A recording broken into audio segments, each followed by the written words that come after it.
Quand on pense jeux vidéo français, c'est vrai, on pense souvent aux très très gros studios. Mais franchement, depuis quelque temps, il se passe un truc beaucoup plus excitant en coulisses. Il y a une véritable explosion de créativité qui vient de studios indépendants qui, depuis Montpellier, Bordeaux ou Angoulême, ils sont tout simplement en train de conquérir le monde. Alors aujourd'hui, on part pour un petit tour de France de ces pépites qu'il faudra absolument avoir à l'œil en 2026. Oui, pourquoi? La question mérite vraiment d'être posée. Au-delà du chauvinisme, du petit cocorico, pourquoi est-ce que c'est si important de s'intéresser à ces jeux-là spécifiquement maintenant? Est-ce que choisir un jeu développé ici, en France, ça change vraiment la donne? Eh bien la réponse, vous allez voir, c'est une histoire assez passionnante de talent, de prise de risque et surtout de communauté. Et voilà, on est au cœur du paradoxe français. D'un côté, on a des créateurs qui raflent des prix, qui sont salués par la critique internationale pour leur audace, leur vision artistique. Ils n'ont plus aucun complexe, c'est clair. Mais de l'autre côté, ces studios, ce sont souvent de toutes petites équipes, des passionnés qui ont mis toutes leurs économies, toute leur énergie dans un seul projet. Leur survie, elle ne tient qu'à un fil. Et ce fil, eh bien, c'est nous, les joueurs. Allez, on plonge dans le concret. On commence notre voyage à Montpellier, une ville qui est devenue en quelques années un véritable volcan créatif pour le jeu vidéo français.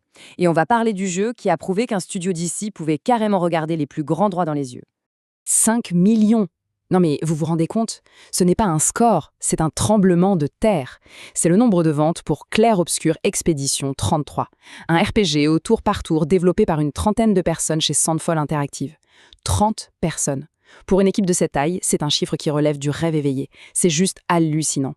C'est le genre de succès foudroyant qui redéfinit complètement ce qui est possible et qui envoie un message super clair à toute l'industrie. Attention, il faut compter avec la France. Mais alors, c'est quoi leur formule magique? Eh bien, ce qui est fascinant avec ce jeu, c'est qu'il n'y a pas vraiment de magie, juste du talent à l'état pur. D'abord, un système de combat qui dépoussière le tour par tour classique en y ajoutant des actions en temps réel. Ça le rend incroyablement nerveux et super stratégique. Ensuite, cette direction artistique, cette belle époque fantasmagorique. C'est un pari onirique complètement envoûtant. Ajoutez à ça une histoire mature qui ose aborder des thèmes difficiles. Et la touche finale, la cerise sur le gâteau, cette bande-son incroyable de Lorient Testar. Un compositeur autodidacte qui a créé une symphonie devenue culte. C'est une histoire dans l'histoire. On reste à Montpellier, mais alors là, on fait le grand écart le plus total. Après le succès colossal et épique de Clair Obscur, cette citation, elle annonce une approche radicalement différente. Imaginez un peu la prise de risque, créer un jeu basé sur tout ce que le jeu vidéo n'est pas censé être. Pas d'ennemis, pas de stress, pas de game over. C'est le pari d'un autre studio du coin. Et ce pari, il s'appelle Caravan Sandwich, du studio Plain Toast. C'est l'anti-clair obscur et c'est une autre forme de génie. C'est ce qu'on appelle un wholesome game, un jeu bienveillant. L'expérience, c'est quoi? C'est un road trip, tranquille, dans son van, au cœur d'une Provence, version science-fiction. On explore, on rend service, on rencontre des personnages super touchants et surtout, on prend son temps. C'est une bulle de réconfort et franchement, quand on voit l'équipe recevoir ses prix au Pégase en se faisant un énorme câlin collectif sur scène, on comprend tout. Ce jeu a été fait avec le cœur et ça se sent à chaque seconde. Allez, on quitte le soleil de Montpellier pour s'intéresser à ceux qui repoussent les frontières de l'histoire même. Parce que le talent français, c'est pas seulement de belles images ou un gameplay aux petits oignons, c'est aussi cette capacité à réinventer la façon de raconter une histoire. Et dans ce domaine, le studio DigiSart, qu'on connaissait déjà pour le génial Rod 96, a encore une sacrée longueur d'avance. Pour leur nouveau jeu Tides of Tomorrow, ils ont mis au point un concept absolument vertigineux, l'Online Storylink. L'idée est dingue. Chaque décision importante que vous prenez dans votre partie a des répercussions directes et anonymes sur la partie de quelqu'un d'autre quelque part dans le monde. Et inversement, on devient sans même le savoir un acteur dans le destin d'un autre joueur. C'est un pari créatif insensé, le genre d'innovation que seul un studio indépendant, libre de toute contrainte, peut se permettre de tenter. Prochaine étape, Bordeaux, avec ce que j'appellerais une force tranquille de la scène française, Shiro Games. Ce qui est remarquable avec eux, c'est cette construction patiente de leur savoir-faire. Ils sont devenus de véritables maîtres du jeu de stratégie avec des succès mondiaux comme Northgard ou War Tales. Mais loin de se reposer sur leur laurier, ils utilisent toute cette expertise pour faire un virage audacieux en 2026 avec Forever, qui est un action RPG entièrement coopératif. C'est la preuve d'une ambition et d'une confiance en soi qui sont juste hors normes. On termine notre tour de France à Angoulême, la capitale de la bande dessinée.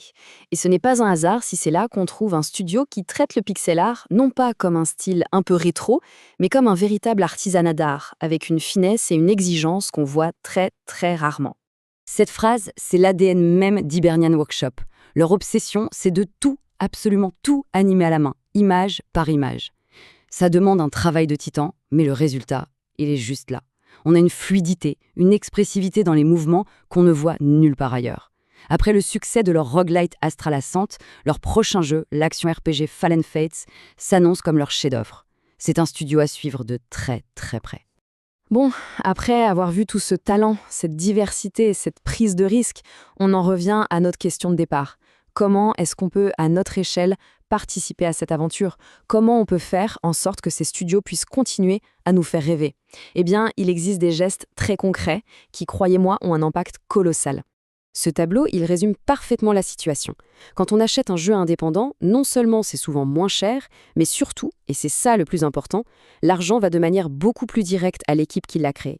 Chaque achat aide concrètement à payer les salaires, à financer le prochain projet. Pour un gros jeu AAA, notre argent se perd un peu dans une structure immense. Ici, l'impact est direct. Chaque vente, c'est une brique qui construit l'avenir du studio. Du coup, voilà le plan de bataille, en 3 gestes simples mais super puissants. 1. Acheter le jeu à sa sortie, sans attendre les soldes. C'est vraiment là que chaque vente compte le plus pour eux. 2. Laisser un avis positif sur Steam ou ailleurs. Ça ne coûte rien, ça prend 2 minutes et c'est vital pour les fameux algorithmes qui décident de la visibilité d'un jeu. Et 3. Le plus simple du monde, le bouche à oreille. En parler, le recommander à un proche, partager une capture d'écran, c'est leur meilleure publicité. Et on en arrive à la conclusion la plus importante. Soutenir ses créateurs, ce n'est pas de la charité. Il ne s'agit pas d'acheter français juste pour le principe. Non, la vraie raison de jouer à ces jeux, c'est tout simplement qu'ils sont exceptionnels. Ce sont des expériences uniques, mémorables, innovantes. Le fait de soutenir la création, c'est juste la cerise sur le gâteau. La vraie magie, c'est qu'on peut se faire un plaisir immense tout en sachant qu'on fait une vraie différence. Le paysage du jeu indépendant français n'a jamais été aussi riche et passionnant. On a vu une épopée RPG monumentale, un road trip qui réchauffe le cœur, une innovation narrative qui retourne le cerveau, un action RPG super ambitieux et de l'artisanat en pixels pur. Bref, la créativité est là, elle est bouillonnante. La seule question qui reste maintenant, c'est de savoir lequel de ces univers vous appelle le plus. Dites-le nous dans les commentaires et surtout n'hésitez pas à partager votre propre pépite indépendante française préférée.